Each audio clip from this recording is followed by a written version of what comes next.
Hey everyone, welcome back friends. We are working through 10 steps closer to God. How we can grow closer to God on a daily basis, one step at a time. We have done 3, you can go check those out already. Today we are on the 4th one, and this is called Give It Away. Give it away, give it away, give it away now. My first time I was ever called into a volunteer position. I was sitting at People's Church in Fresno in the high school group. I'm a senior. I'm about a month away from graduation. I'm sitting in the back of the room, closest to the door, just like, ready to get out of there. I went to church. I enjoyed it, but yeah, it was just church. I didn't think anything good. I didn't think anything bad. I just went. So it was just something you did. It wasn't a conviction of any kind. And I'm sitting in the back of the room. I have no idea what the pastor is talking about. And he says, "I'm really proud of David Hopper." I'm like, I don't know where this came from. I don't know what he was talking about. I'm like surfing in and out of the message, thinking about other things. And all of a sudden he says my name.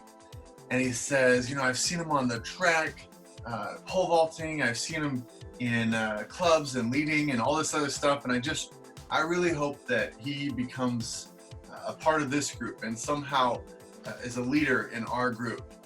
And then he moved on and then went on with the sermon, and that was it. And after that sermon, I thought, wow, I didn't know he knew my name, much less the coming to my games and stuff like that. And I was into sports. And so afterwards I go up to him and I go, "Are you serious? I haven't even thought about that, but sounds fun." Now here's what's so weird. I was already signed up for college.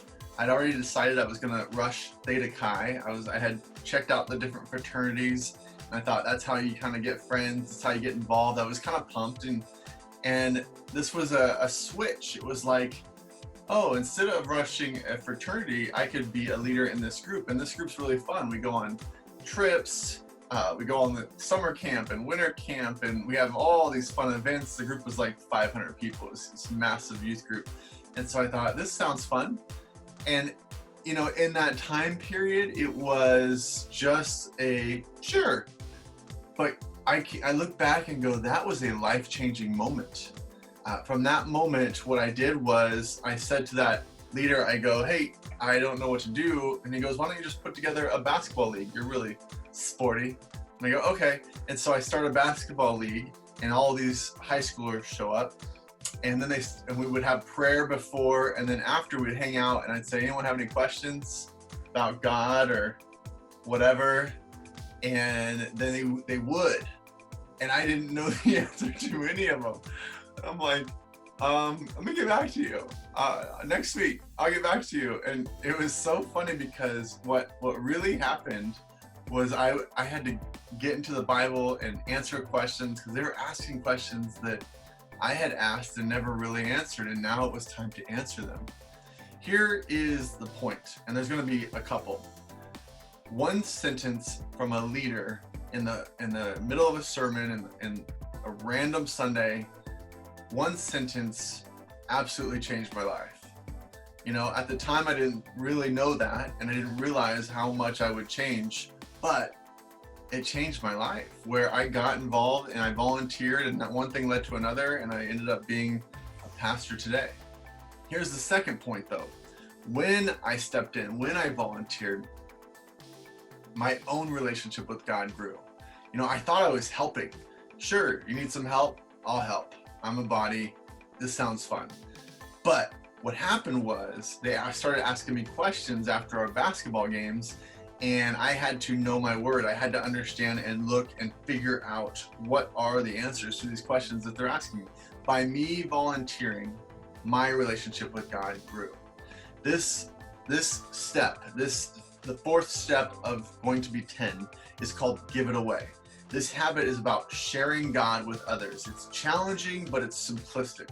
Just share who this God is any way you know how.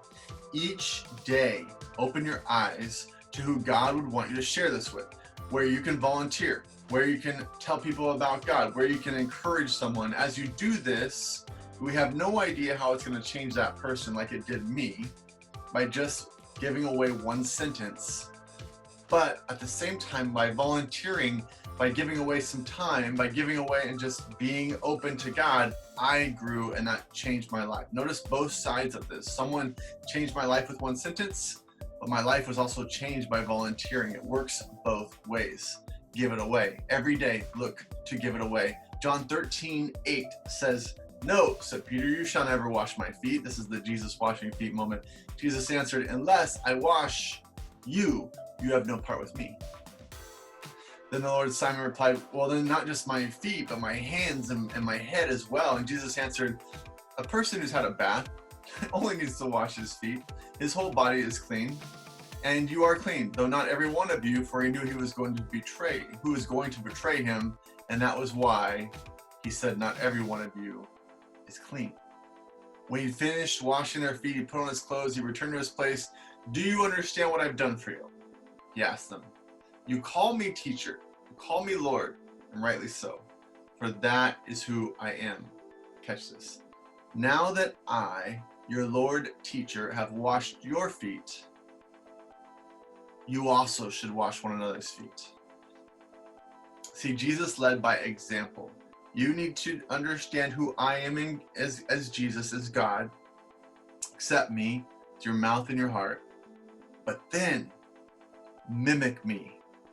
See what I did, see what I do, and do the same thing. Jesus led by example. If we're going to follow God, if we're going to call ourselves Christians, if we're going to take these steps closer to God, we have to mimic Jesus. And what Jesus did was he gave it away.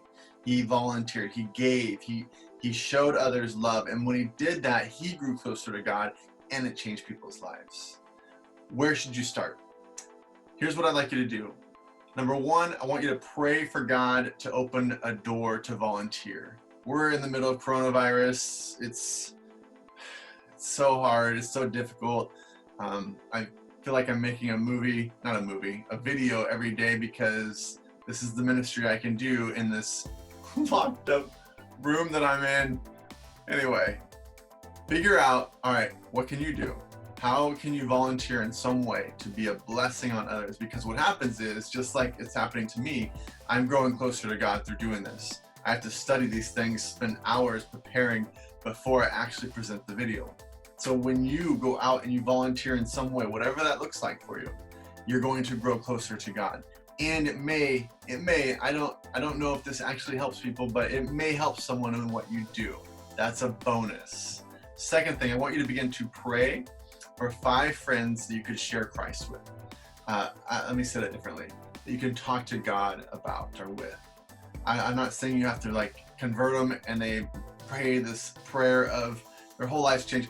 No, just 5 friends, 5 people that you can pray with. I'm all confused.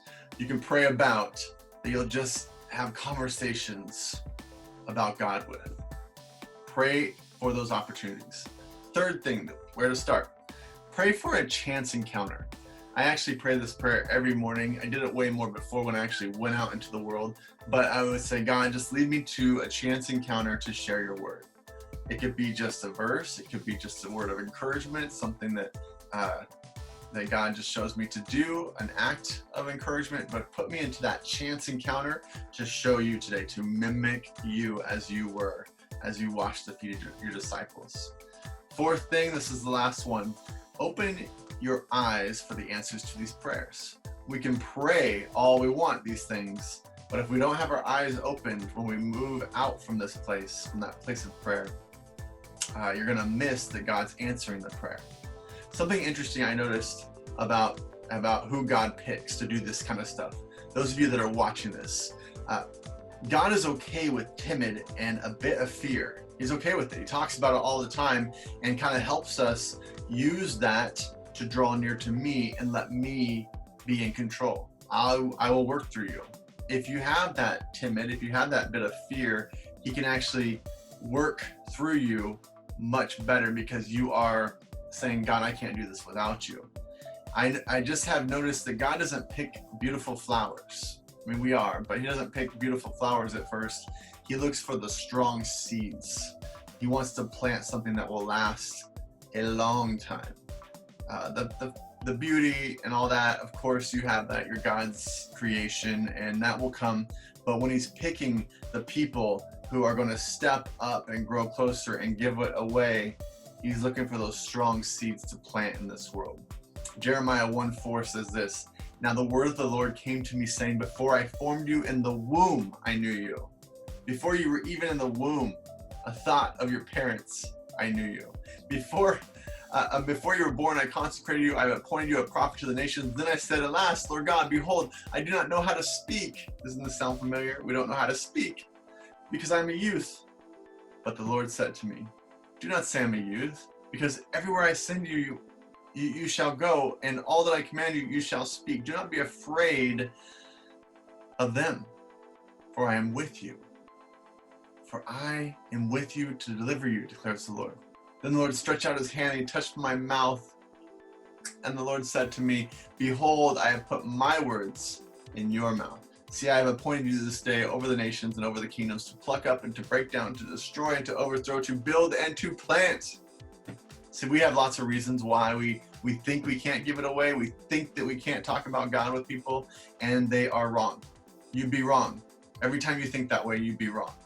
Because from the very beginning, when you were in the womb, God knew you. And God said, no matter what you think, I have put the words in your mouth. Now pray and be open for those chance encounters in which God is going to use you to give it away. No more excuses. It's going to help others for sure, but it will help you even more to grow closer to God. Thanks for watching. If you made it all the way to the end, be sure and hit the subscribe button and that little bell, because that notifies you when number 5 comes out. And so each time the video, which takes a little bit, but next time a video comes out, it'll pop up and you'll see it. And I'd love you to take this journey with me. Thanks for watching, and we'll see you next time.